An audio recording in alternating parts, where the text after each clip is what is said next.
Hi అండి, welcome to my channel. ఈరోజు egg fried rice ఎలా చేయాలో చూద్దాం రండి.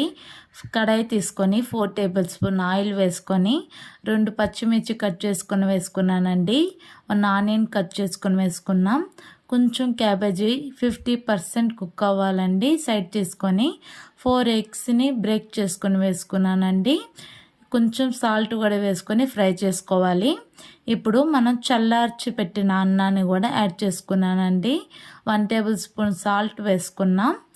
1 టేబుల్ స్పూన్ కారం వేసుకుంటున్నానండి. ఇప్పుడు చిటికెడు పసుపు వేసుకోవాలి. కొంచెం గరం మసాలా వేసుకోవాలండి. ఇప్పుడు దీంతోనే పెప్పర్ పౌడర్ కూడా యాడ్ చేసుకోవాలండి. హై ఫ్లేమ్లో బాగా కలుపుకోవాలండి. ఇప్పుడు కొంచెం లెమన్,